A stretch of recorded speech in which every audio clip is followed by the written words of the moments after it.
Hello students, today we are going to talk about solutions.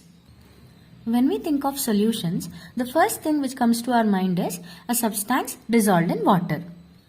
For example, salt dissolved in water gives you salt solution, sugar dissolved in water gives you sugar solution. All these things are okay.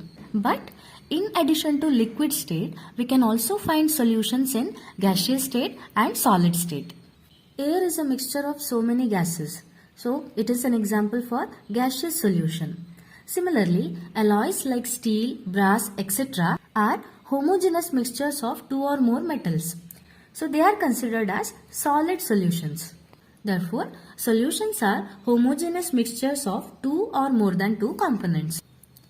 A homogeneous mixture has uniform composition and properties throughout. If you take the example of a glass of salt solution, throughout it will have uniform composition and properties. When you prepare salt solution, for example, you dissolve 1 spoon of salt in a glass of water.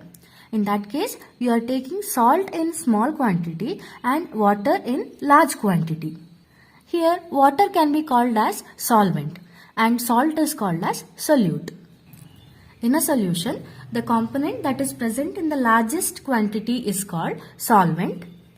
Then, one or more components present in the solution other than solvent are called solutes. In case of this salt solution, we have only two components. One is salt, other one is water. So, you can call it as a binary solution. Solutions consisting of only two components are called binary solutions. So that was about a brief introduction to solutions. I hope it is clear to you. Now we will learn the types of solutions. Here I have a table which has type of solution, solute and solvent present in that along with some common examples. The first type of solution is gaseous solution. Here the solute could be a gas, liquid or solid. But the major component solvent should always be a gas only. That's why it is called gaseous solution. So here are some examples. A mixture of oxygen and nitrogen gases present in air is an example for gas in gas solution. Similarly, chloroform mixed with nitrogen gas is an example for liquid in gas solution. And camphor in nitrogen gas is an example for solid in gas solution. The second type of solution is liquid solution. Here also the solute could be a gas, liquid or solid, but the major component solvent has to be liquid only. Here are some examples. Oxygen dissolved in water is an example for gas in liquid solution. Ethyl alcohol dissolved in water is an example for liquid in liquid solution. Then glucose dissolved in water is an example for solid in liquid solution. The final type is solid solution. Here also the solute could be gas, liquid or solid, but the major component solvent has to be solid only. Here are the examples. Hydrogen gas adsorbed on palladium metal is an example for gas in solid solution. As you all know, the liquid metal mercury can form compounds with metals such as sodium, and that compound is called as amalgam. So, amalgam of mercury with sodium metal is an example for liquid in solid solution. In ornaments, pure gold is not used because it is very soft. So, to make it hard, some amount of copper is mixed with gold. So, copper dissolved in gold is an example for solid in solid solution. So, that was about types of solutions. Okay students, the next topic is expressing concentrations of solutions. That means how to know how much amount of solute is dissolved in a particular solution. 7 such ways are given in your syllabus. We will study them one by one. The first type is mass percentage, which is represented by W by W. Here is the definition. Mass percentage of a component or solute in a solution is equal to mass of the component in the solution or mass of the solute in the solution divided by total mass of the solution into 100. We need the percentage, that's why we are multiplying it with 100. We'll take an example. If there is 10% glucose in water by mass, that means 10 gram of glucose is dissolved in 90 gram of water to obtain 100 gram of the solution.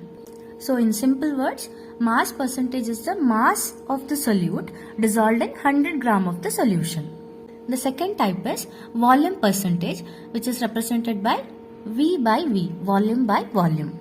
So volume percentage of a component in a solution is equal to volume of that particular component divided by total volume of the solution into 100. If there is 10% ethanol solution in water, that means 10 ml of ethanol is dissolved in water in order to get 100 ml of the solution. So how to prepare it? If you have 100 ml standard flask in your laboratory, add 10 ml of ethyl alcohol into it, then make it up to 100 ml by adding water. That gives you 10% ethanol solution. In simple words, volume percentage is the volume of the solute in 100 ml of the solution. When we combine these two, we get the third type, that is mass by volume percentage, which is represented by W by V. Mass by volume percentage of a component is equal to mass of the component in the solution divided by total volume of the solution multiplied by 100. Or in simple words, it is the mass of the solute dissolved in 100 ml of the solution. The fourth type is parts per million, represented by ppm. When a solute is present in very minute quantity or it is present in trace quantities, to express its concentration, we can use parts per million. Example, concentration of dissolved oxygen in a liter of seawater, it can be expressed in terms of parts per million. So parts per million is equal to number of parts of the component divided by total number of parts of all components of solution multiplied by 10 to the power 6, that is 1 million. If it is not clear to you, I have another explanation. Parts per million is the mass of the solute present in 1 million parts by mass of the solution. Therefore, for solute A, parts per million of A is equal to mass of A divided by total mass of the solution into 10 to the power 6. So that gives you concentration of A in parts per million. Next type is mole fraction, which is represented by the symbol chi. It is pronounced as chi. So mole fraction of a component in a solution is equal to number of moles of that particular component divided by total number of moles of all the components. As we all know, a binary solution has two components, a solute and a solvent. It can be represented by A and B. Now, number of moles of A is found to be Na and number of moles of B is Nb. Therefore, according to this formula, mole fraction of A would be chi A is equal to Na, that is number of moles of component A divided by total number of moles of all components, that is sum of Na and Nb. So you get mole fraction of A is chi A is equal to Na divided by Na plus Nb. Similarly, mole fraction of component B would be chi B is equal to Nb divided by Na plus Nb. For a solution containing I number of components, chi I would be equal to Ni divided by N1 plus N2 plus etc. plus Ni, that is equal to Ni divided by summation of Ni.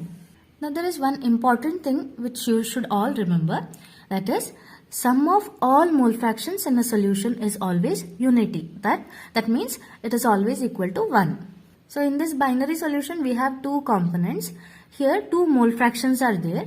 In that case, the sum of these two mole fractions will be equal to 1. That means chi A plus chi B would be equal to 1. If you have I number of components in a solution, then the sum of all these mole fractions will be equal to 1 only. The next important way of expressing concentrations is molarity, which is represented by capital letter M. Molarity is the number of moles of the solute dissolved in 1 liter of solution, that is 1000 ml of solution. It can be given like this: molarity M is equal to number of moles of the solute divided by volume of the solution in liter. So in your laboratory, if you have 0.25 mole per liter or 0.25 molar solution of NaOH, that means 0.25 mole of NaOH is dissolved in 1 liter of solution. This molarity depends on temperature because volume is temperature dependent. As we increase temperature, volume also increases. Since volume is present in the denominator, if volume increases, molarity should decrease. That is, concentration should decrease. The final type is molality, represented by small letter m. Molality is the number of moles of the solute per kilogram of the solvent. Remember students, it is solvent, not solution. It can be given like this. Molality m is equal to number of moles of the solute divided by mass of the solvent in kilogram. So if you have 1 molar solution of KCl, that means 1 mole, that is 74.5 gram of KCl is dissolved in 1 kg of water, 1 kg of solvent. So we have studied 7 different ways with which we can express concentration of solute in a solution. Out of these, the mass percentage, parts per million, mole fraction and molality are temperature independent. That means they do not depend on temperature. But the term molarity, that is temperature dependent. That's why if you change the temperature, molarity also varies. The reason for that is very simple. In all these cases, mass is taken into consideration, but mass does not change upon changing the temperature. That is, mass is independent of temperature. But in case of molarity, volume is taken into consideration. Volume depends on temperature. That's why molarity is also temperature dependent. I hope it is clear to you. We will move on to another very important topic, that is solubility. Solubility of any substance is the maximum amount of substance that can be dissolved in a specified amount of solvent at a specific temperature. So, what is the maximum amount of substance that can be dissolved in a given amount of solvent at a particular temperature gives you solubility of that particular substance. There are many factors upon which solubility of a substance depends. They are nature of the solute, nature of the solvent, temperature and pressure of the system. By taking many examples, we will understand them one by one. We will consider the first case, that is solubility of a solid in a liquid.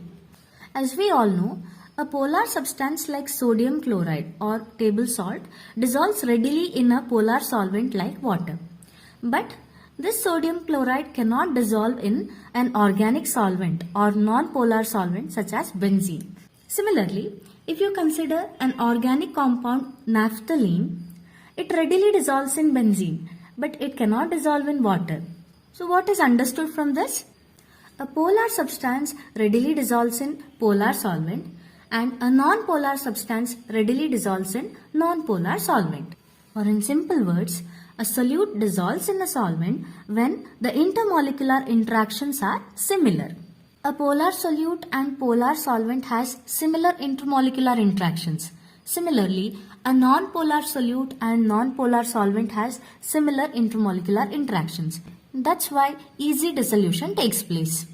The bottom line is like dissolves like. So that was about the first two factors, nature of the solute and nature of solvent. Depending on their nature, dissolution takes place. Now I'll explain some more interesting topics related to solubility. When a solid solute is added to the solvent, some solute dissolves in it and its concentration increases in the solution. You can call it as dissolution. Some already dissolved solute particles in the solution can collide with newly added solid solute particles and they can get separated out of the solution as solids. So you can call it as crystallization. So these are the two interesting phenomena which occur in the solution. At a particular stage, the rate of dissolution becomes equal to rate of crystallization. At that time, number of solute particles going into the solution would be equal to number of solute particles separating out of the solution. At this stage, the solution is said to be in dynamic equilibrium. We can represent it like this. Solute plus solvent gives solution. Here dissolution is the forward reaction Crystallization is the backward reaction. Both have same rate, that's why the system is said to be in dynamic equilibrium.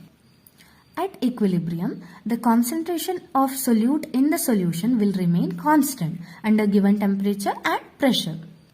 Now, based on the concentration of solutes, we have different types of solutions. The solution in which no more solute can be dissolved at the same temperature and pressure is called as a saturated solution.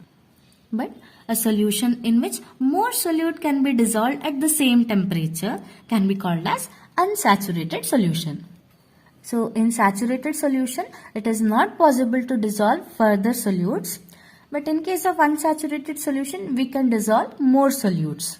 Now, this solution, which is in dynamic equilibrium with the undissolved solute, is the saturated solution. And it contains maximum amount of solute dissolved in a given amount of solvent. Therefore, the concentration of solute in such a solution can be called as its solubility. As we studied in the definition of solubility, it is the maximum amount of substance that can be dissolved in a specified amount of solvent. So this solution, which is in dynamic equilibrium with the solute, has maximum amount of solute dissolved in it.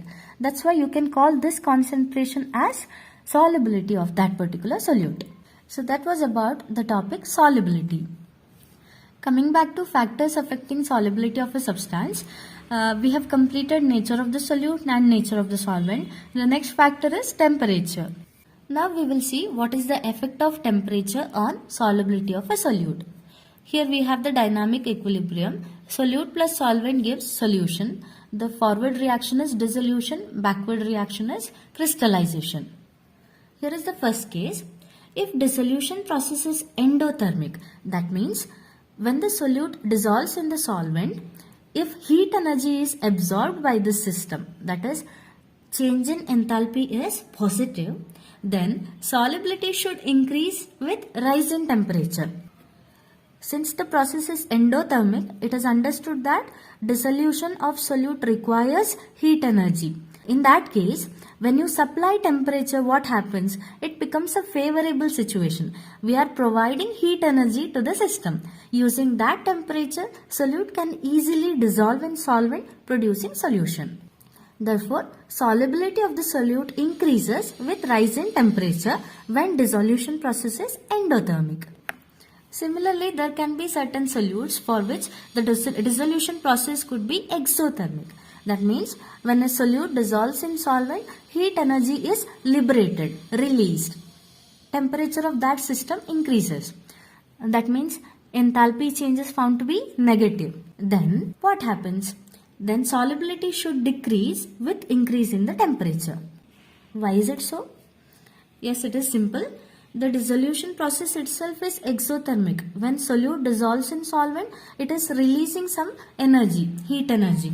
Okay, that's why temperature of that particular system increases. If you further increase temperature, what happens? It will become very hot. It is an unfavorable situation, right? It doesn't need any more temperature or it doesn't need any more heat. So what the system does? The solute stops dissolving in the solvent. You are already increasing temperature and it doesn't prefer to produce more heat by undergoing dissolution because that's an unfavorable situation. So I can say if the dissolution process is exothermic, solubility of the solute should decrease with rise in temperature. The final factor, effect of pressure. But pressure has no significant effect on solubility of solid liquids.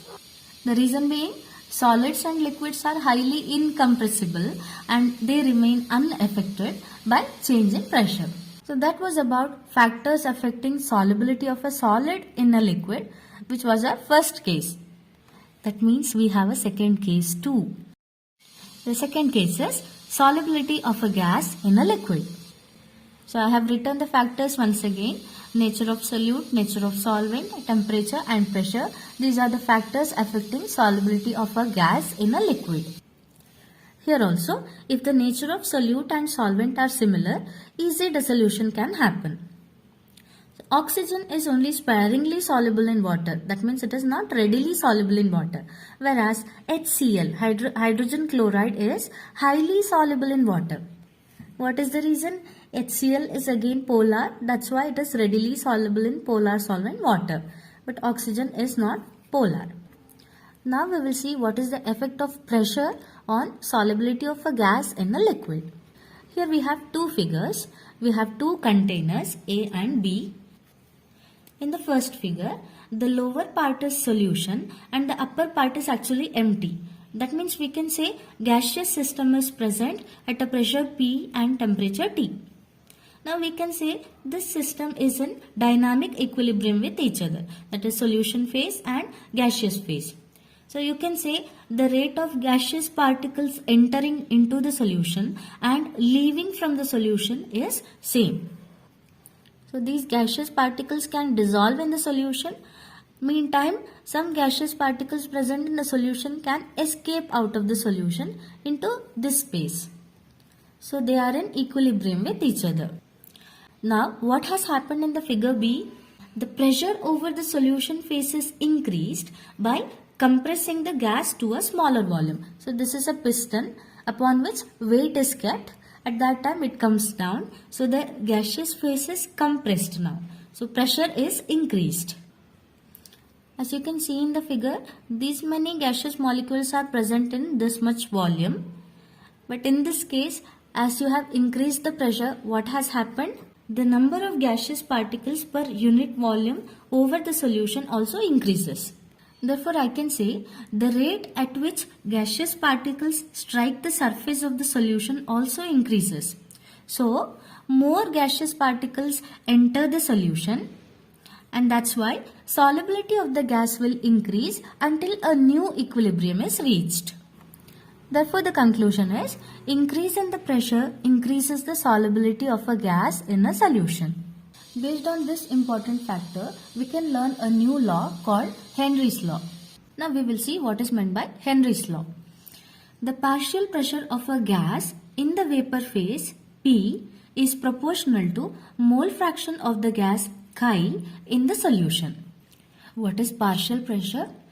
The pressure exerted by an individual gas in a mixture is known as its partial pressure. That partial pressure of gas in the vapor phase is directly proportional to concentration of the gas in the solution. That is mole fraction of the gas in the solution. So this is nothing but Henry's law. Partial pressure of the gas is directly proportional to mole fraction of that gas in the solution. That is P is directly proportional to chi. Therefore, P is equal to Kh into chi, where Kh is the proportionality constant, which is also called as Henry's law constant. Here is a table which has values of Henry's law constant for some selected gases in water. You can pause the video and go through the values. As it is clear from the table, different gases have different Kh values at same temperature. And one more thing, same gas has different Kh values at different temperatures. So if you consider nitrogen gas at 293 Kelvin, it has 76.48 units Kh value, and the same nitrogen gas has 88.84 units of Kh value at 303 Kelvin, that is at higher temperature. So as temperature increases, Kh value is increasing. Consider the same expression once again. P is equal to Kh into chi. That means P by chi would be equal to Kh. That implies the Kh value, Henry's law constant value, is inversely proportional to mole fraction or concentration. Therefore, as Henry's law constant value increases for a particular gas, its concentration or mole fraction decreases because they are inversely proportional to each other. Or in other words, higher the value of Kh at a given pressure, lower is the solubility of the gas in the liquid. I have given the same table once again here. So nitrogen gas at low temperature has low Kh value. The same nitrogen gas at little bit higher temperature has higher Kh value. Similar is the case for oxygen also. Oxygen at low temperature has low Kh value. Oxygen at high temperature has high Kh value. So the conclusion here is Kh KH values increase with increase of temperature, and KH is inversely proportional to concentration, that is mole fraction. If you relate these two sentences together, we can say the solubility of a gas which is related to its concentration. So solubility of a gas will decrease with increase in the temperature. So let's see what are the practical life applications of Henry's law. As we all know, soft drinks and soda water contain dissolved carbon dioxide in them. To increase the solubility of carbon dioxide in these drinks, the bottle is sealed under high pressure. Because according to Henry's law, pressure is directly proportional to concentration. As the pressure increases, the solubility of carbon dioxide in the solution increases, thereby its concentration also increases. When scuba divers go underwater, they will experience very high pressure. At such a high pressure, the solubility of atmospheric gases in the blood also increases. And when these divers come towards the surface, the pressure gradually decreases. So this can release the undissolved gases from the blood, and that can lead to formation of bubbles of nitrogen in the blood. So these bubbles of gases will block capillaries, and they can create a medical condition known as bends, which are actually very painful and dangerous to life. To avoid that condition known as bends and to avoid toxic effects of high concentrations of nitrogen in the blood, the tanks used by scuba divers are actually filled with air diluted with helium. This is the composition of air in their tank. People living at high altitudes and some mountain climbers sometimes experience a condition called anoxia. So they'll become very weak and they'll not be able to think properly. The reason for that is at high altitudes, partial pressure of oxygen decreases. When the pressure reduces, the solubility of oxygen in blood also decreases. That means low concentrations of oxygen in blood. So that leads to this condition. So these were some practical life applications of Henry's law. I hope it is clear to you. Okay, coming back students, we were discussing about factors affecting solubility of a gas in a liquid. So we already studied nature of solute, nature of solvent and effect of pressure. The final thing is temperature. What is the effect of temperature on solubility of a gas in a liquid? Solubility of gases in a liquid is an exothermic process. That means when a gas dissolves in a liquid, heat energy is liberated. That's why temperature increases. So as we already discussed, in this situation, if you increase the temperature further, what will happen? Solubility of the gas will reduce. There is another way of explaining it. Dissolution of gas involves dynamic equilibrium. So if it has to involve dynamic equilibrium, it has to follow Le Chatelier's principle. So what is Le Chatelier's principle? If a system at equilibrium is subjected to change in concentration, change in temperature or change in pressure, the equilibrium shifts in such a way to nullify that change. So here we have the dynamic equilibrium. Gas plus liquid gives solution. So the forward direction, that is dissolution of gas in liquid, is an exothermic process. Now if I increase the temperature of this system, the equilibrium will shift in such a way to nullify that change, to nullify that increase in the temperature. So when I increase the temperature, the equilibrium will shift in such a manner that rate of dissolution decreases. Or in simple words, as dissolution is an exothermic process, the solubility should decrease with increase of temperature. I hope this topic is clear to you. Okay students, we will move on to the new topic, vapor pressure of liquid solutions and a new law called Raoult's law. Liquid solutions are the solutions in which the solvent is liquid. The solute can be a gas, liquid or solid. We have already discussed about solutions of gases in liquids. So in this section, we will be studying about liquids in liquids and solids in liquids. And here we will be studying only about binary solutions which has one solute and one solvent. And the main property to be studied about them is their vapor pressure. And then we will discuss vapor pressure of solutions of liquids in liquids wherein both the components are volatile, and vapor pressure of solutions of solid and liquid in which the solute is non-volatile and solvent is volatile. At first, we will try to understand the term vapor pressure. Okay students, consider this figure. Here we have an evacuated vessel that is filled with a pure liquid or a pure solution. And this vessel is kept in a thermostat to maintain a particular temperature. And this evacuated vessel is also connected to a manometer to measure the pressure. Initially, the amount of vapor in the space present above the liquid keeps on increasing. The amount of vapor keeps on increasing. How can we know that? At that time, the pressure also increases here. And after some time, ultimately, it becomes constant. So, which can be known from this pressure. It will remain constant. Why does that happen? It is simple. It is because an equilibrium is attained here. That is, rate of evaporation becomes equal to rate of condensation. The pressure thus exerted by the vapors is called as vapor pressure. Therefore, vapor pressure of a liquid or solution is the pressure exerted by the vapors in equilibrium with the liquid or solution at a particular temperature. Vapor pressure can depend on certain factors. First one is nature of the liquid. Weaker the intermolecular forces present in the liquid, greater is the vapor pressure. So if the intermolecular forces are weaker, easily those bonds can be broken and it can escape into the vapor phase. Second one is temperature. Higher the temperature, greater is the vapor pressure. When the temperature is higher, the bonds could be broken easily and the molecules can escape into vapor phase. That's why greater would be the vapor pressure. Now let's study vapor pressure of liquid-liquid solutions. Consider a binary solution of two volatile liquids denoted as 1 and 2 taken in a closed vessel like this. Since both the components are volatile, both of them will evaporate like this. After some time, equilibrium will be established between the vapor phase and the liquid phase. Now we can assume total vapor pressure as P total.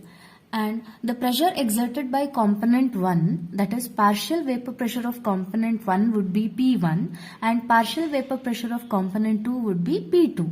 Now their mole fractions are chi1 and chi2 respectively. Now there is this law called Raoult's law which can relate partial vapor pressure of the components into their mole fractions. So here is the Raoult's law. For a solution of volatile liquids, the partial vapor pressure of each component of the solution is directly proportional to its mole fraction present in the solution. So, partial pressure of each component is directly proportional to its concentration in the solution or its mole fraction in the solution. So, let's consider the above binary solution with components 1 and 2. For component 1, the partial vapor pressure of the component 1 is directly proportional to its mole fraction chi1 and therefore P1 is equal to P1 naught into chi1 where P1 naught is the proportionality constant which represents vapor pressure of the pure component 1 at the same temperature. So it is not in the solution state but in pure state. Similarly, for component 2, its partial vapor pressure P2 would be directly proportional to chi2, that is its mole fraction in the solution, and P2 would be equal to P2 naught into chi2, where the proportionality constant P2 naught represents vapor pressure of pure component 2. Okay students, now if you consider this as a container having solution in equilibrium with its vapors, then according to Dalton's law of partial pressures, the total pressure, that is P total, over the solution phase in the container will be sum of partial pressures of all the components of the solution. So this is a binary solution with components 1 and 2. That's why the total pressure P would be equal to P1 plus P2, partial pressure due to component 1 plus partial pressure due to component 2. Now, as we already studied from Raoult's law, the partial pressure of component 1 would be equal to vapor pressure of pure component P1 naught into its mole fraction in the solution. That is P1 is equal to P1 naught into Chi1. Similarly, partial pressure of component 2 P2 will be P2 naught into Chi2. Just substitute these values here. P1 is P1 naught Chi1 plus P2 is P2 naught Chi2. That is equal to P total. Previously, when we discussed about mole fractions, we came to know that sum of all the mole fractions in a solution is unity. That means it is 1. So, in this case, Chi1 plus Chi2 is 1. Therefore, Chi1 is 1 minus Chi2. So, you just have to substitute the value of Chi1 in this equation. So, it becomes P1 naught into 1 minus Chi2 plus P2 naught into Chi2. Now just multiply P1 naught minus P1 naught Chi2 plus P2 naught Chi2. Okay, now you have to take plus Chi2 outside. So it becomes P1 naught plus Chi2 of P2 naught minus P1 naught. I hope it is clear to you. Therefore, the total pressure P total is equal to P1 naught plus Chi2 of P2 naught minus P1 naught. We can draw several conclusions from this expression. As it is clear from the above expression, the mole fraction of only the second component is used here. That means the total vapor pressure P total over the solution can be related to the mole fraction of any one component. In this case, component 2 is used.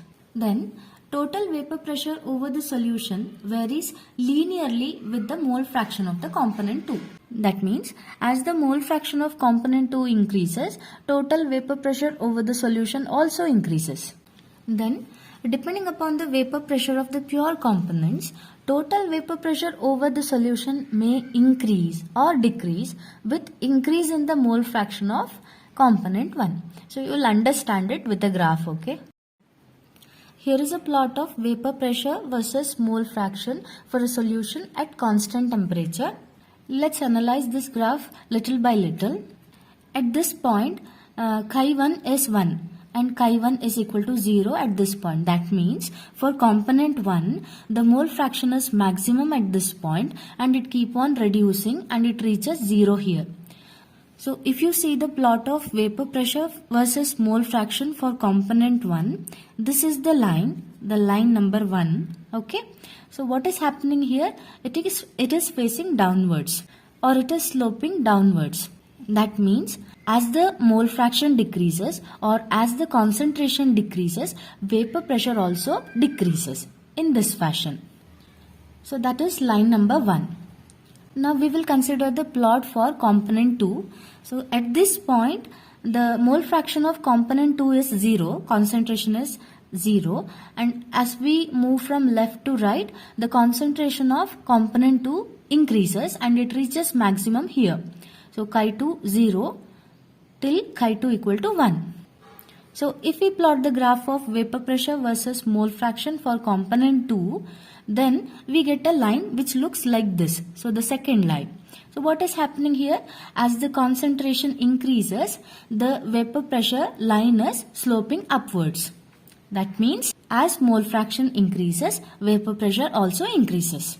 Now here we have the line for solution. So these two are the lines for pure components and this is the line for solution containing component 1 and component 2. This plot is also found to be linear only. Here the minimum value of P total is P1 naught and maximum value of P total is P2 naught. Here we are just assuming that component 1 is less volatile than component 2.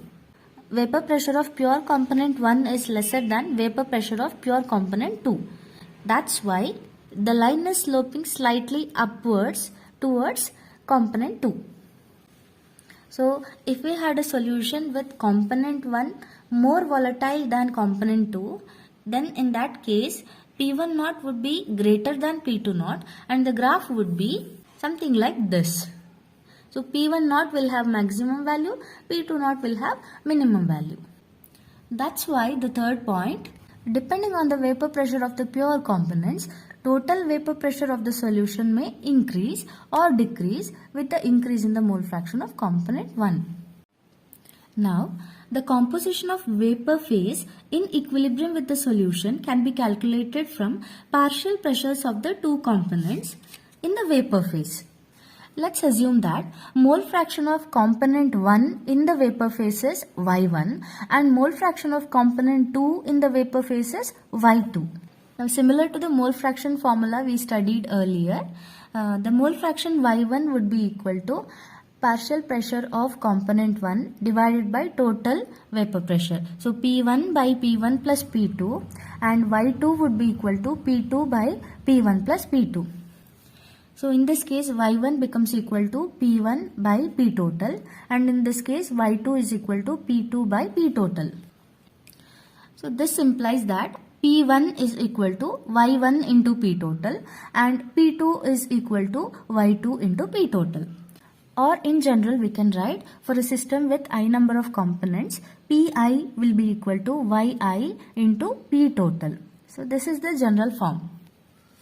I hope it is clear to you. There's a small topic here, Raoult's law as a special case of Henry's law. According to Raoult's law, vapor pressure of a volatile component in a given solution is given by Pi is equal to chi I into Pi naught.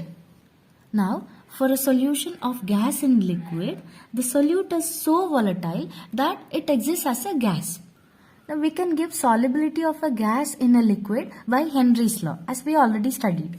It is P is equal to Kh into chi.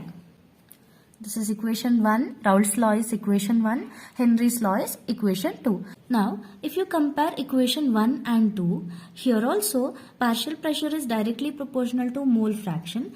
This side also partial pressure is directly proportional to mole fraction. Only the proportionality constants are different.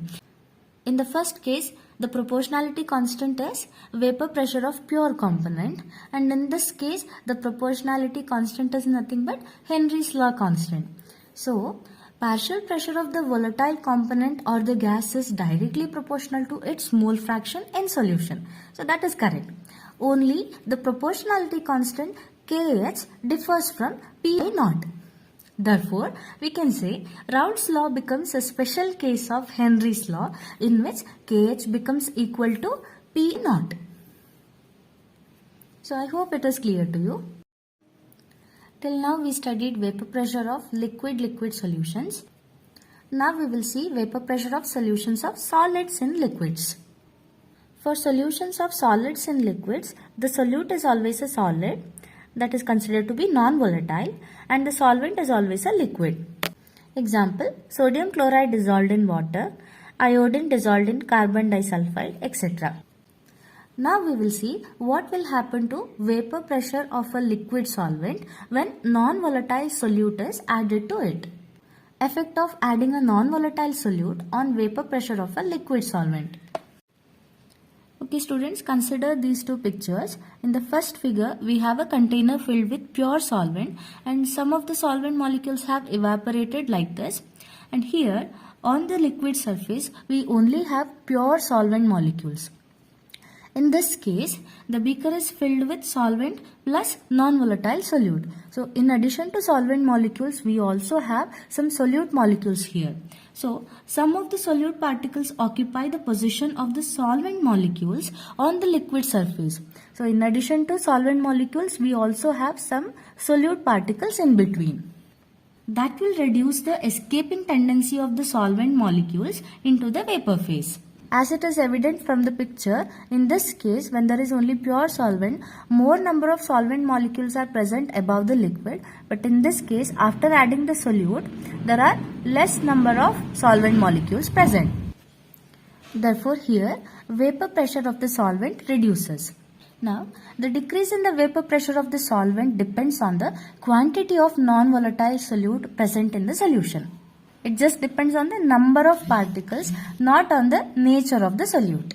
See for example, decreasing the vapor pressure of water produced by adding 1 mole of sucrose to 1 kg of water is nearly similar to that produced by adding 1 mole of urea to same quantity of water at the same temperature. That means what? The decrease in the vapor pressure depends only on the quantity of the substance added and it doesn't depend on the nature of the substance.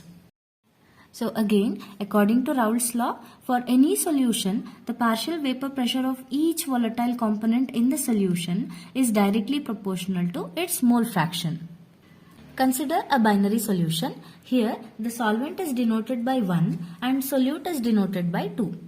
When the solute is non-volatile, only the solvent molecules are present in the vapor phase, and that's why only the solvent molecules will be contributing to the vapor pressure, not solute molecules. Let P1 be the vapor pressure of solvent and Chi1 be the mole fraction of the solvent. Vapor pressure of the pure solvent is found to be P1 naught. Now according to Raoult's law, P1 is directly proportional to Chi1, which implies P1 is equal to Chi1 into P1 naught, where P1 naught is the proportionality constant and it represents vapor pressure of pure solvent. Now a graph of vapor pressure versus mole fraction of the solvent is also found to be linear. That means as mole fraction of the solvent increases, vapor pressure also increases. As it is clear from the graph, vapor pressure is maximum for pure solvent. So that was about vapor pressure of liquid solutions and Raoult's law. Under that we saw vapor pressure of liquid solutions and vapor pressure of solid in liquid solutions. I hope it is clear to you. Now we will see another important topic, ideal and non-ideal solutions. We will talk about ideal solutions first. Ideal solutions are the solutions which obey Raoult's law over the entire range of concentration. What is Raoult's law? P is equal to P naught into Chi. So the solutions which obey this law over entire concentration range is called as ideal solution. In case of ideal solutions, when you mix the pure components, no heat is absorbed or evolved. That is, enthalpy of mixing the pure components to form the solution is 0. Or you can say delta H of mixing is equal to 0.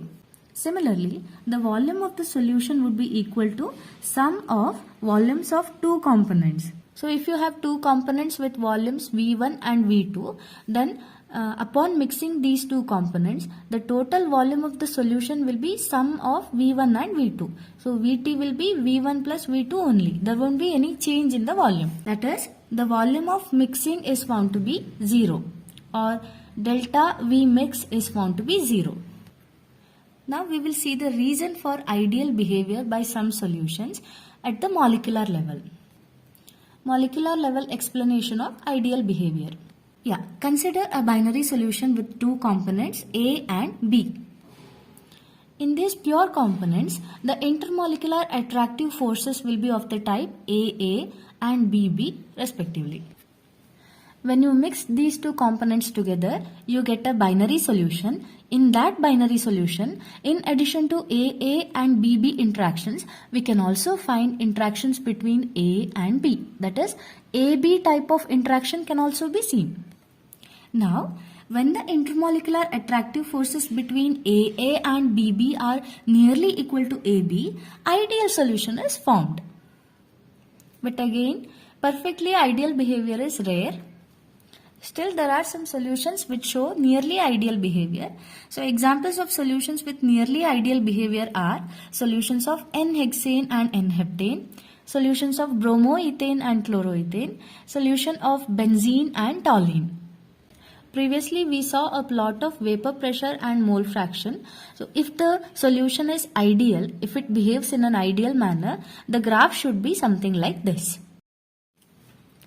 Let's see what are non-ideal solutions. Non-ideal solutions are the solutions which do not obey Raoult's law over the entire range of concentration. For such solutions, P is not equal to P naught into Chi. The vapor pressure of such a solution is either higher or lower than that predicted by Raoult's law. If it is higher, the solution is said to have positive deviation from Raoult's law.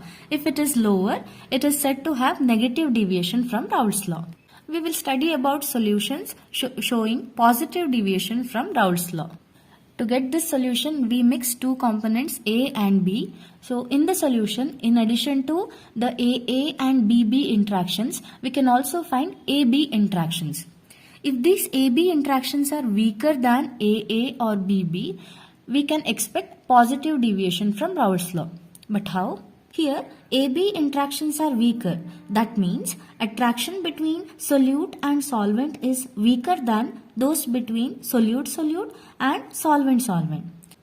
Therefore, molecules of A or molecules of B will find it easier to escape than in pure state. When the molecules escape easily, more and more vapors are formed. Therefore, vapor pressure increases. That can be called as positive deviation from Raoult's law. Example for solution showing positive deviation from Raoult's law is a mixture of ethanol and acetone. Consider this as a beaker containing ethyl alcohol. Here, the two molecules of ethanol are bound together by intermolecular hydrogen bonding. When you add acetone into this beaker, the acetone molecules can come in between this hydrogen bond. That's why the hydrogen bond between these two molecules will break. When there is no bond holding two molecules together, what happens? They can easily escape out of this beaker as vapors. So here, acetone molecules get in between ethanol molecules and lower the hydrogen bonding interaction. Due to weakened interactions, the molecules can vaporize easily. That's why the mixture shows positive deviation. Okay students, so here we have the graph of vapor pressure versus mole fraction. Here the dotted lines represent plots for ideal solutions and the solid curves represent plot for non-ideal solution with positive deviation. At this point, the concentration of component 1 is found to be 0. As we move from left to right, the concentration goes on increasing and it reaches 1. As we can see from the graph, vapor pressure is also increasing like this as the concentration increases.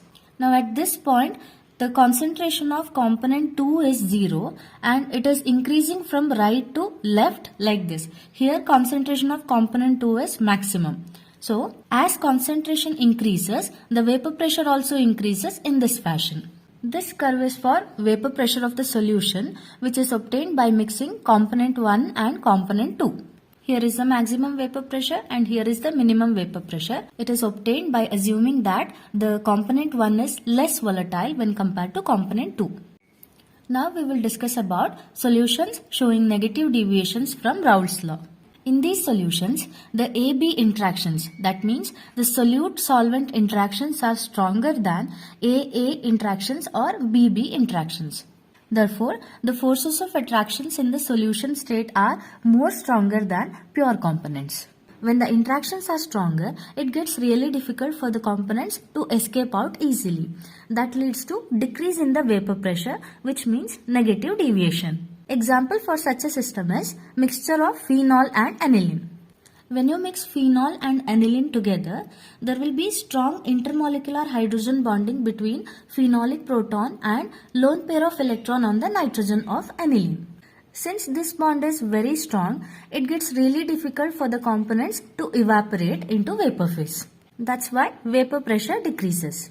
Similarly, acetone and chloroform mixture also show negative deviation from Raoult's law. Here also, intermolecular hydrogen bonding is formed between oxygen and hydrogen of the two molecules. That interaction will decrease the escaping tendency of each component from the solution. Therefore, vapor pressure decreases. That leads to negative deviation from Raoult's law. Here we have the vapor pressure mole fraction graph once again. The dotted lines represent the plot for ideal solution and the solid curves are for non-ideal solutions with negative deviations. As you can see from this graph, the vapor pressure of component 1 increases with mole fraction like this. At this point, concentration of component 2 is minimum and it increases from right to left like this. So, the vapor pressure of component 2 is increasing like this with the increase in the concentration. And this is how the vapor pressure curve of solution looks when we mix component 1 and 2 with each other. I hope this graph is clear to you. Non-ideal solutions can form a special type of mixture called azeotropes. They are also called as constant boiling mixtures. Azeotropes are the binary mixtures having same composition in liquid and vapor phase and they boil at a constant temperature. So here we have a beaker containing a binary solution with components A and B. In the solution phase, they exist as AB. When they vaporize, even in the vaporous state also, they will not get separated. In other words, in vaporous state also, they will exist as AB only. Or I can say they will exist as a single compound. So azeotropes will have same composition in liquid phase as well as in vapor phase. And even if you try to separate them by fractional distillation, they will not get separated because they are existing as a single compound. Both the liquids will be boiling at a constant temperature. Therefore, it is not possible to separate the components by fractional distillation because they boil at a same temperature. We have two types of azeotropes called minimum boiling azeotropes and maximum boiling azeotropes. We will see what is meant by minimum boiling azeotrope. So these are the solutions which show very large positive deviation from Raoult's law, and they will be having a specific composition. For example, ethanol water mixture obtained by fractional distillation gives a solution containing approximately 95% by volume of ethanol.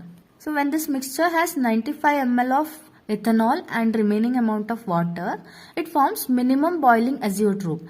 That means it is not possible to separate ethanol and water further by boiling. So this is that specific composition. It is called as azeotrope composition, and here the liquid and vapors will have same composition and no further separation takes place. Next type is maximum boiling azeotrope. The solutions which show large negative deviation from Raoult's law at a specific composition form maximum boiling azeotrope. Example is a mixture of HNO3 and water, nitric acid and water, and that specific composition is 68% nitric acid and 32% water by mass.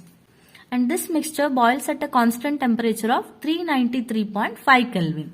It is not possible to separate them further by simple fractional distillation. And at this temperature, both the liquids and vapors will have same composition. So let us summarize the differences between ideal and non-ideal solutions now. In case of ideal solutions, the interactions between the components are similar to those in pure components. Whereas in non-ideal solutions, the interaction between the components are different from those of pure components. When it forms ideal solution, there is no volume change and enthalpy change on mixing the components. That means delta V is equal to 0, delta H is also equal to 0. Whereas in case of non-ideal solutions, there is change in the volume and enthalpy on mixing the components. That means delta V is not equal to 0 and delta H is also not equal to 0 on mixing the components. In case of ideal solutions, each component obeys Raoult's law at all temperatures and concentrations. That means for component 1, P1 would be equal to Chi1 into P1 naught. For component 2, P2 would be equal to Chi2 into P2 naught. But for non-ideal solutions, they do not obey Raoult's law, and we can say they show positive and negative deviations from Raoult's law. That means for component 1, P1 is not equal to Chi1 P1 naught, and for component 2, P2 is not equal to Chi2 P2 naught. Next difference is the graphical behaviors for ideal solution and non-ideal solution. This is how the vapor pressure versus mole fraction graph for ideal solution looks like. Whereas these are the graphs for non-ideal solutions showing positive and negative deviations from Raoult's law. The final difference is ideal solutions do not form azeotropes, but non-ideal solutions can form azeotropes. I hope this topic is clear to you. Okay students, now we are going to study about colligative properties and determination of molar mass of the solute. As we studied earlier, when a non-volatile solute is added to a volatile solvent, lowering of vapor pressure takes place. And the decrease in the vapor pressure depends only on the amount of solute dissolved and not on the nature of the solute. It doesn't depend on the type of the solute. It just depends on the number of solute particles dissolved. Similar to this, there are many properties of the solutions which are connected with this lowering of vapor pressure. Therefore, we can say these properties also depend only on the amounts of the solutes dissolved and not on the nature of the solute. All these properties are linked with each other and they are called as colligative properties. In Latin, co means together and ligare means to link or to bind. Since all these properties are related to each other, they are called as colligative properties.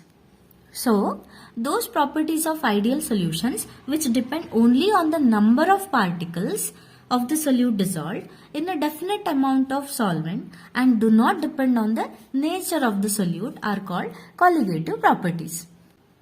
There are four main types of colligative properties. First one is called relative lowering of vapor pressure of the solvent. Second one is depression of freezing point of the solvent. Third one is elevation of boiling point of the solvent, and fourth one is osmotic pressure of the solution. We will study them one by one. We will talk about relative lowering of vapor pressure first. We know that vapor pressure of a solvent in a solution is less than that of pure solvent. And lowering of vapor pressure depends only on the concentration of the solute particles.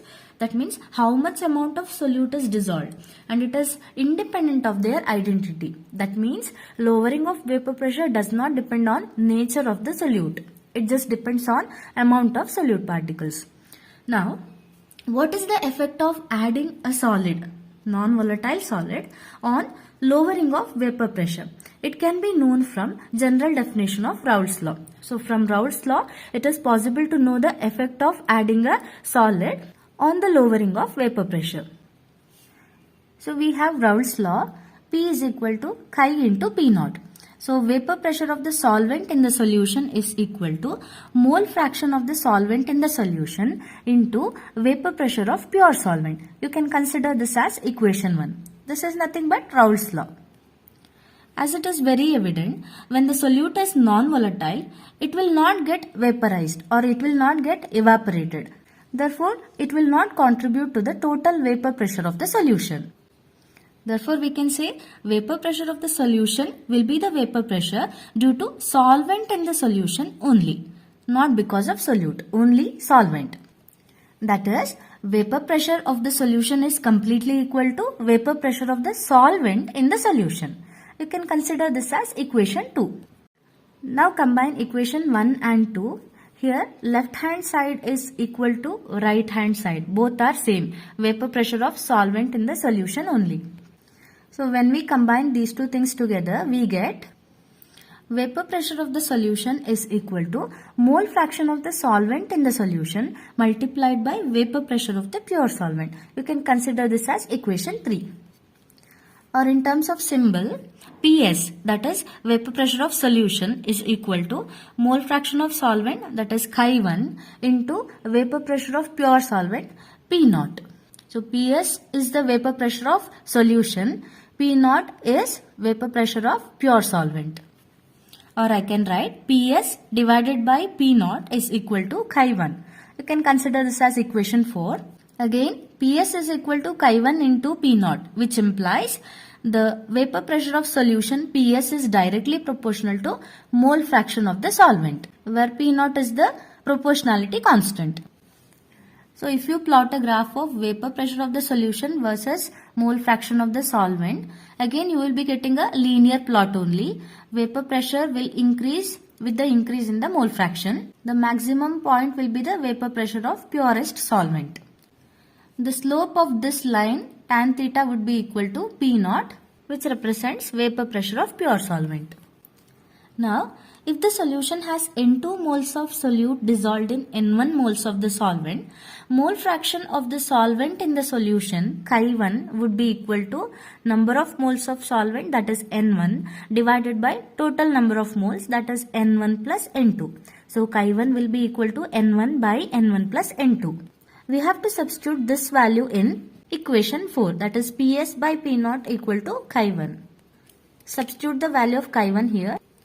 We get PS by P naught is equal to N1 by N1 plus N2.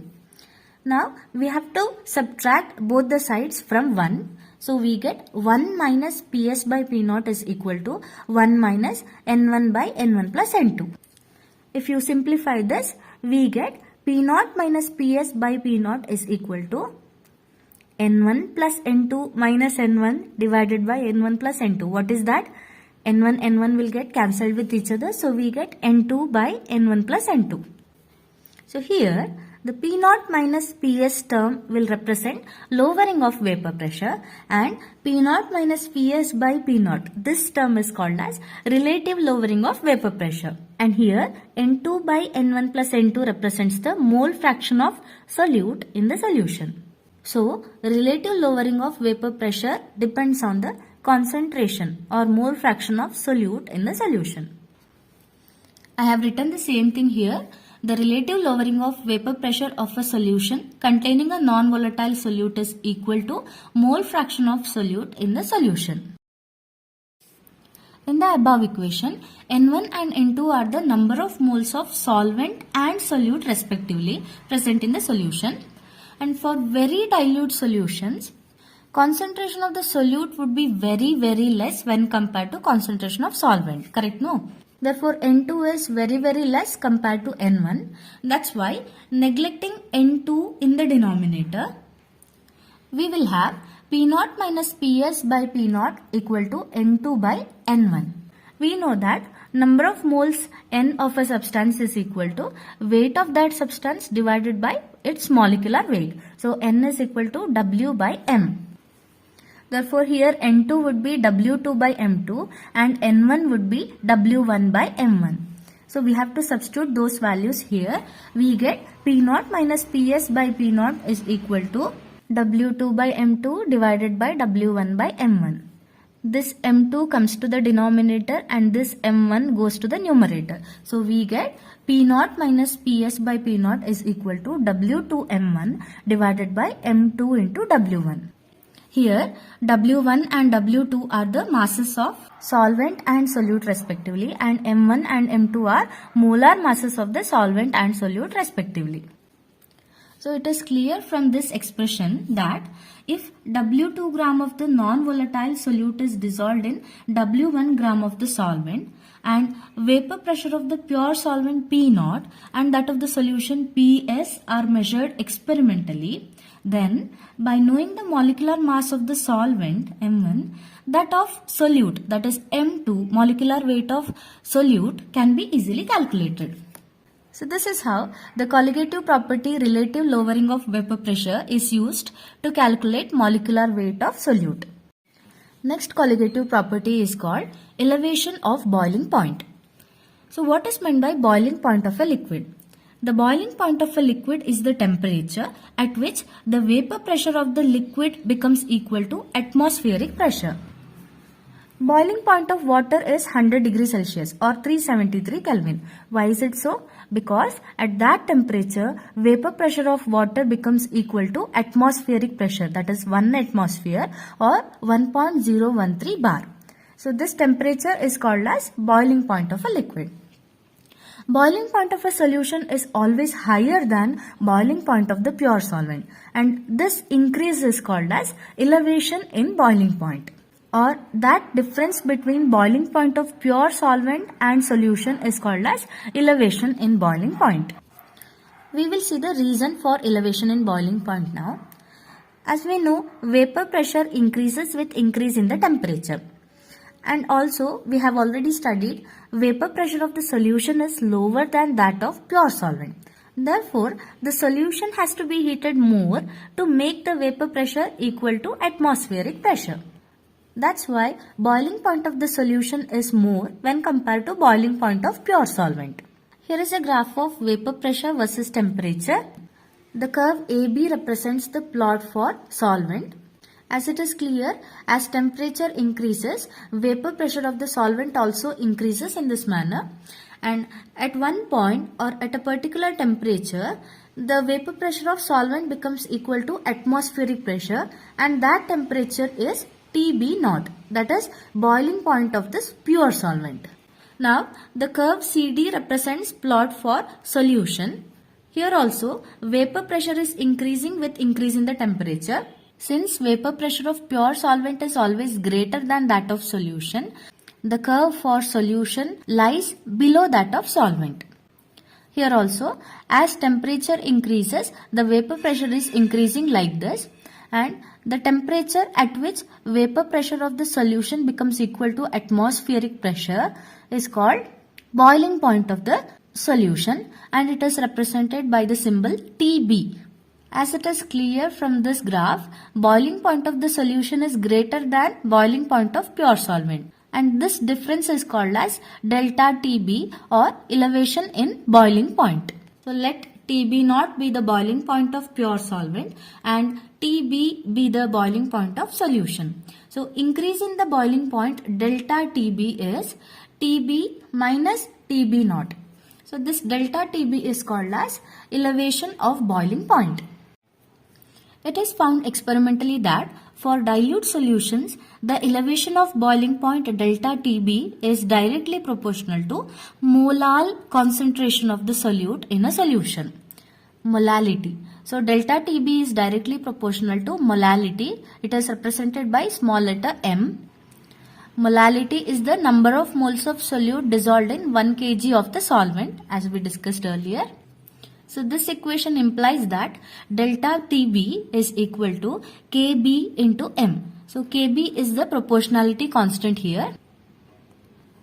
I have written the same thing here. Small letter m refers to molality, which is number of moles of the solute dissolved in 1 kg of the solvent. And the proportionality constant Kb is called boiling point elevation constant or molar elevation constant, which is also called as ebullioscopic constant. We will see what is the unit of Kb or ebullioscopic constant. It is very important. Consider the equation again. Delta TB is equal to Kb into m, which implies Kb is equal to delta TB divided by m. Now if you see the units of these two factors, temperature is represented by Kelvin and molality m is represented by moles per kg. Therefore, the unit of Kb is Kelvin kg per mole. Here is a table showing Kb values for different solvents. You can pause the video and go through the values. Okay, now if W2 gram of the solute of molar mass M2 is dissolved in W1 gram of the solvent, then molality M of the solution, that can be calculated like this. As we know, molality M is equal to number of moles of solute in 1 kg of solvent or 1000 gram of solvent, and number of mole N is equal to weight by molecular weight W by M. Therefore, molality M would be equal to, what is number of moles of solute? It is W by M, correct? No. So here W2 gram of solute is dissolved in W1 gram of the solvent. So it becomes W2 by M2 divided by W1 whole divided by 1000. That is 1 kg of solvent. If you rearrange it, you will get M is equal to 1000 into W2 whole divided by M2 into W1. We already know that delta TB is equal to Kb into m. Therefore, the molality m is equal to delta TB divided by Kb. We have to substitute the value of m in this equation. So, we get delta T by Kb, delta TB divided by Kb is equal to 1000 into W2 by M2 into W1. So, the Kb in the denominator can go here. So we get delta TB is equal to Kb into 1000 W2 divided by M2 W1. Now we will bring M2 here and delta TB here. So we have M2 is equal to Kb into 1000 into W2 whole divided by delta TB into W1. Therefore, in order to determine M2, that is molar mass of the solute, a known mass of the solute has to be dissolved in known mass of the solvent. When the Kb value of that solvent is known, delta Tb can be calculated experimentally. Using all these informations, the molecular mass of the solute M2 can be calculated easily. The next important colligative property is depression of freezing point. What is meant by freezing point? Freezing point of a substance is the temperature at which the solid and the liquid forms of the substance are in equilibrium. That is, the solid and the liquid forms of the substance have same vapor pressure. It is found that freezing point of the solution is always lower than that of the pure solvent. And this decrease is called as depression of freezing point. But why is freezing point of the solution is always lower than that of the pure solvent? We will see the reason. So when does a solution freeze? A solution freezes when its vapor pressure equals vapor pressure of the pure solid solvent. As we studied according to Raoult's law, when a non-volatile solute is added to the solvent, its vapor pressure decreases. Therefore, it becomes equal to that of solid solvent at a low temperature. So, freezing point of the solvent decreases. So, here is a plot of vapor pressure versus temperature. The curves A, B, C represent the plot for pure solvent and the curve D, E represent plot for solution. As it is clear from the graph, as temperature decreases, the vapor pressure of the pure solvent decreases from A to B. At B, the liquid solvent solidifies. That temperature can be called as freezing point of pure solvent. It is represented by Tf0. From B to C, we have frozen solvent or solid solvent. Here also, as temperature decreases, the vapor pressure decreases, like this. As we studied earlier, freezing point of the solution is always lower than that of pure solvent.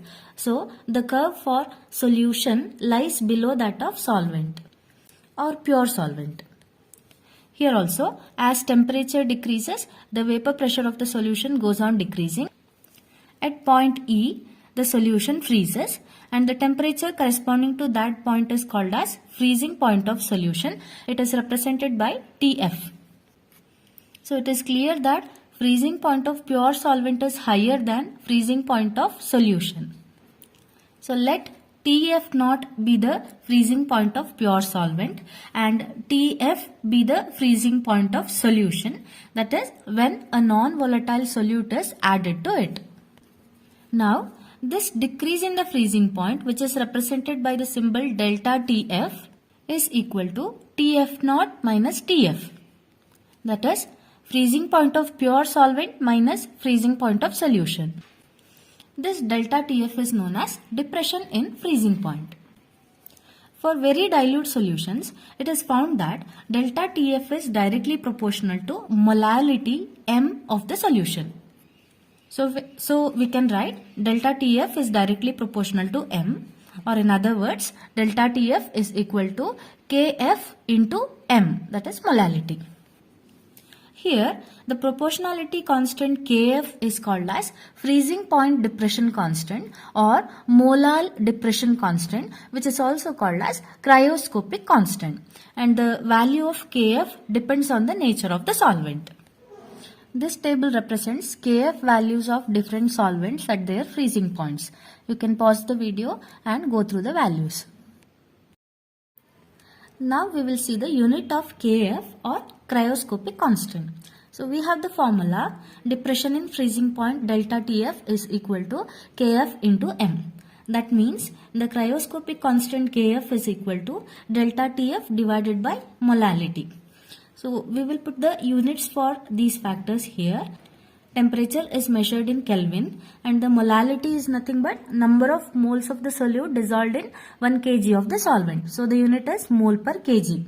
So we get the unit as Kelvin kg per mole. So similar to ebullioscopic constant, the unit of cryoscopic constant is also Kelvin kg per mole only. Okay students, consider a case wherein W2 gram of the solute is dissolved in W1 gram of the solvent. Here, molecular weight of solute is found to be M2. If that much amount of solute produces a depression in freezing point delta Tf for the solvent, then molality of the solute is M is equal to number of moles of the solute divided by 1 kg of solvent, that is 1000 grams of solvent. Here number of moles of the solute is weight of the solute by its molecular weight. Therefore molality is equal to W2 by M2 divided by W1 whole divided by 1000. Rearrange it. We get molality is equal to W2 into 1000 divided by W1 into M2. We have the formula for depression and freezing point. Delta TF is equal to Kf into m. Therefore, molality m is equal to delta TF divided by Kf. Substitute the value of molality. We get delta TF divided by Kf is equal to W2000 by W1 M2.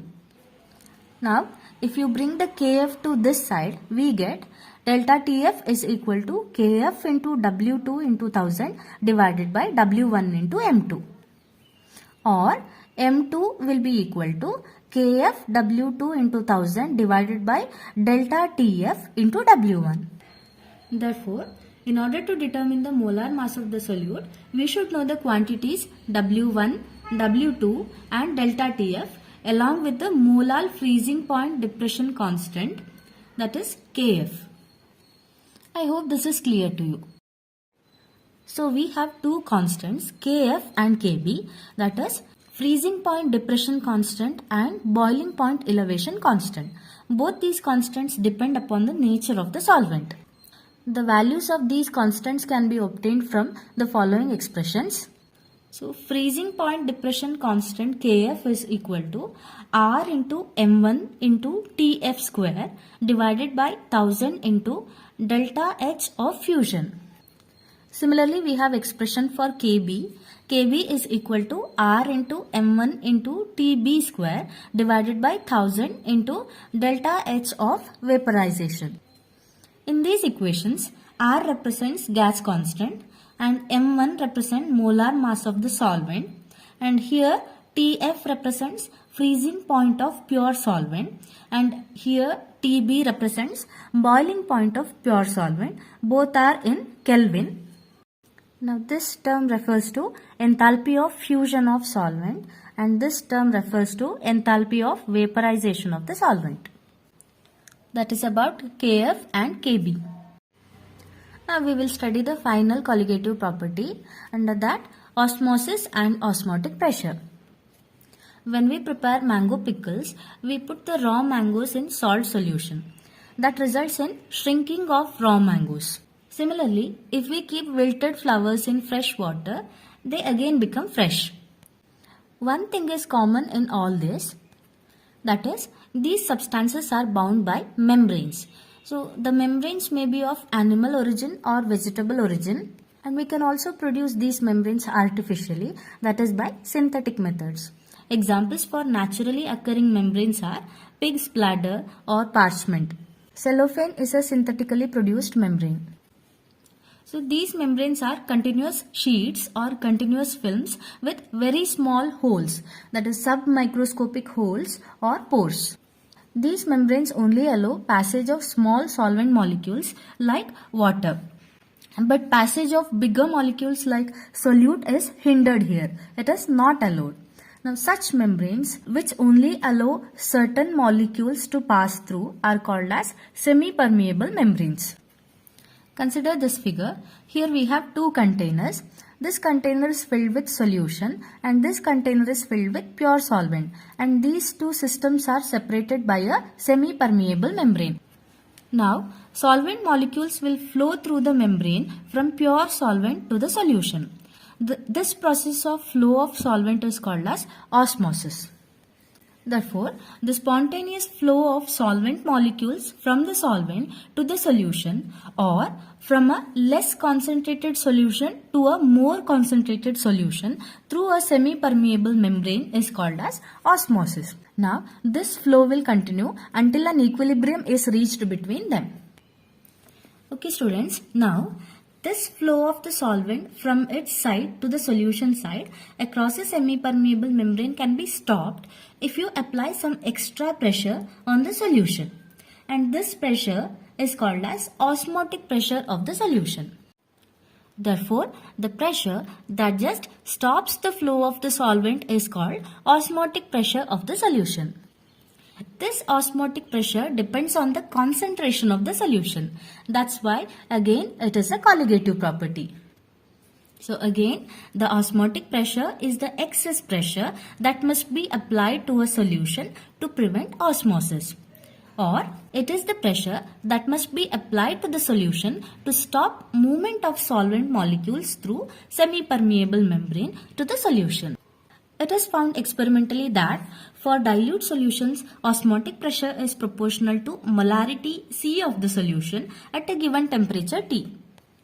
So, osmotic pressure pi is directly proportional to Ct, which implies pi is equal to CRT. So here, as I said, pi represents osmotic pressure, T represents temperature, and the proportionality constant R is nothing but gas constant. As we studied earlier, molarity is the number of moles of the solute dissolved in 1 liter of the solution. So, molarity C is equal to N2 divided by V, that is moles of the solute by volume of the solution in liter. So, here N2 represents moles of the solute, V represents volume of the solution in liter. So, you can apply this value of molarity here. So, pi is equal to N2 by V into RT. If W2 gram of the solute with molar mass M2 is present in the solution, then number of moles of this solute would be equal to weight by molecular weight, that is W2 divided by M2. So here in this expression we can apply the value of N2. Therefore pi becomes equal to W2 by M2 divided by V into RT.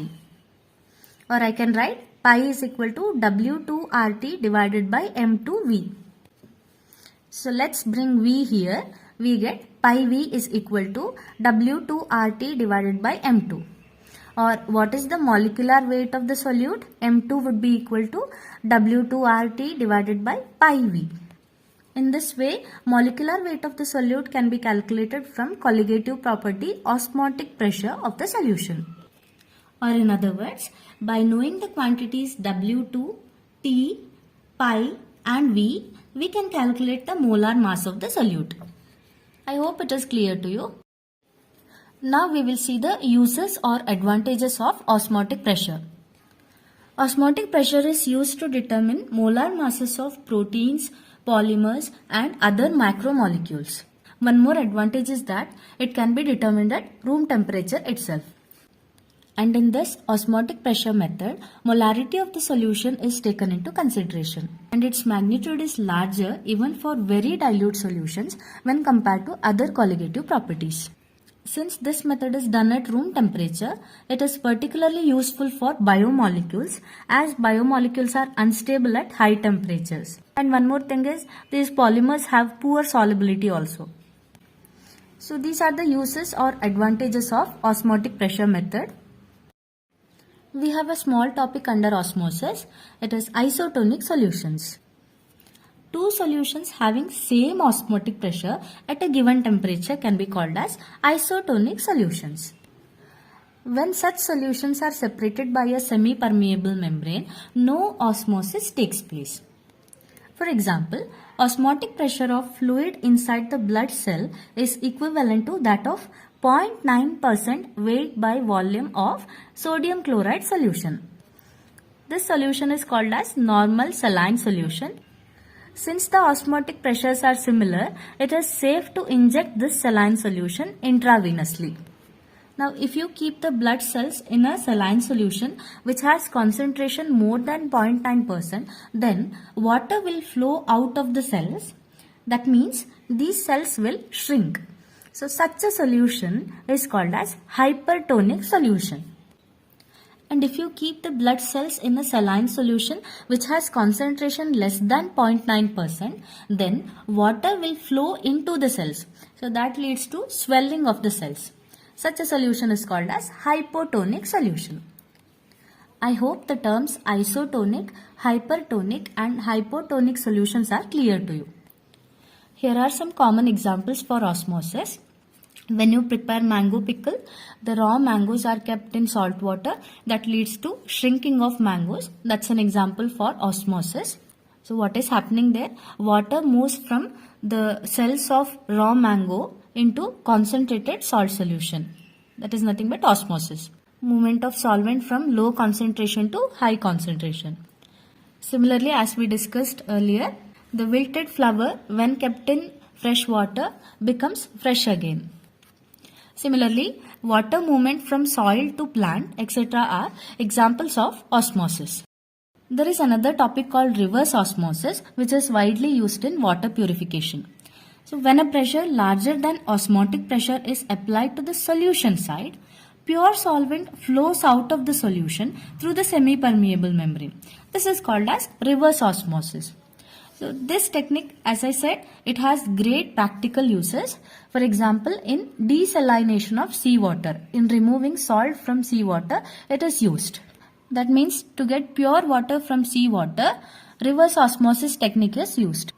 So here is the setup. On this side, the seawater or salt water is taken. On this side, we have the fresh water. These two systems are separated by semi-permeable membrane.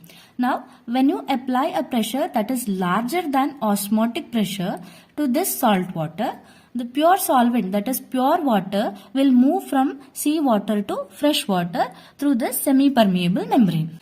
By pressing this piston, we are going to provide a pressure that is greater than osmotic pressure of the solution. So, when high pressure is applied, pure solvent, that is pure water from salt water, moves through this semi-permeable membrane to this fresh water. So, fresh water can be collected through this separate outlet. I have written the same thing here. Pressure more than osmotic pressure is applied to salt water. At that time, pure water is squeezed out of the seawater into this compartment. So for this technique, the semi-permeable membranes used are usually polymer membranes. For example, a film of cellulose acetate. The pressure required for reverse osmosis is quite high. That's why a workable porous membrane is a film of cellulose acetate placed over a suitable support. This cellulose acetate is permeable to water and it is impermeable to impurities and ions present in the seawater. That means it doesn't allow ions and other impurities present in the seawater to pass through it. It only allows pure water. So using this technique, we can do desalination of seawater. And we have come to the final part of this chapter, that is abnormal molar masses. So we have derived expressions for 4 different colligative properties, but these are applicable for solutions of non-electrolytes only, because non-electrolytes do not undergo any type of dissociation or association in solution. If you take aqueous solutions of electrolytes, that means electrolytes dissolved in water, in such solutions, electrolytes dissociate completely or to a smaller extent. Therefore, the number of particles will increase. I have given some examples for such electrolytes. Acids like HCl, H2SO4, acetic acid, etc. Similarly, inorganic bases like sodium hydroxide, potassium hydroxide, calcium hydroxide, etc. And salts like sodium chloride, potassium nitrate, barium chloride, etc. behave in that manner. For example, HCl in water undergoes dissociation to produce H plus and Cl minus ions. So, the number of particles have increased from 1 to 2 here. We already studied that colligative property depends on number of solute particles. Because of dissociation of the electrolyte, number of particles is increasing here. That's why the experimentally observed value of colligative property comes out to be higher than the theoretically expected value. If you go back in the video and check the formulas we derived for molecular mass, it will be understood that molecular mass is inversely proportional to any of the colligative property. Therefore, when the colligative property value increases here, the observed molecular weight will be less than theoretically expected value, because these two things are inversely proportional to each other. Let's take an example, aqueous solution of KCl. So KCl in water dissociates to produce K plus ion and Cl minus ion. So the number of particles have increased from 1 to 2. So number of particles has doubled. Therefore, the observed value of colligative property will also be double than the expected value. In that case, the molecular mass would be half of the expected value. I hope it is clear to you. So that was the case for aqueous solutions. But if you take a solvent other than water, what would happen? Let's see. So another example is acetic acid in benzene. Here a phenomena called association takes place. We will see how it happens. Here we have two acetic acid molecules. We can see intermolecular hydrogen bonding between them. Now benzene is a non-polar solvent with low dielectric constant. That's why in such solvents association can be seen. A polar solvent like water which has high dielectric constant can decrease this type of interaction.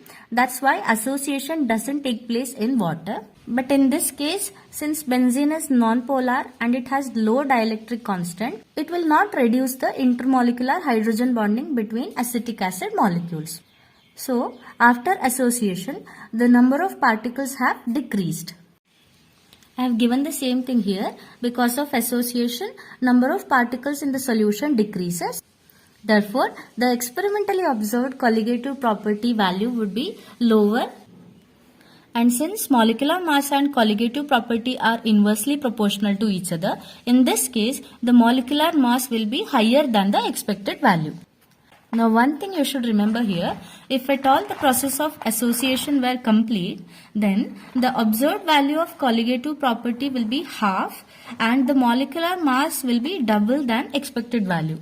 But practically complete association doesn't happen. So when the molecular mass of a substance determined by studying any of the colligative properties comes out to be different than the theoretically expected value, the substance is said to show abnormal molecular mass. So in which all situations we can find abnormal molecular mass? When the solution is non-ideal, that means when the solution is not dilute, we can find abnormal molecular mass.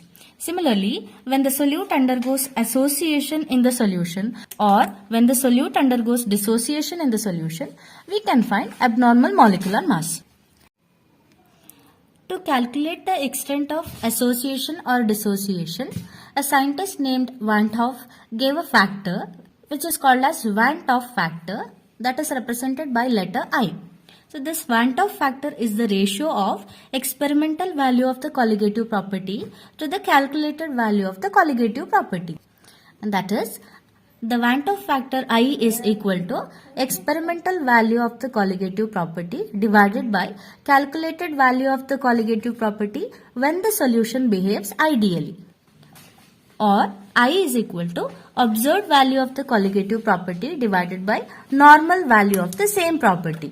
And we know that colligative property is inversely proportional to molecular mass of the solute. Therefore, in terms of molecular mass, I would be equal to normal or calculated molecular mass divided by abnormal or observed molecular mass. That can be represented as MC, that is calculated molecular mass, divided by MO, that is observed molecular mass. Therefore, using the Van't Hoff factor I, we have the modified expressions for colligative properties like this. The expression for relative lowering of vapor pressure now becomes P0 minus Ps divided by P0 is equal to Van't Hoff factor I into Chi2. Similarly, the expression for elevation in boiling point delta Tb will be equal to I into Kb into M. Depression in freezing point delta Tf will be equal to I into Kf into M.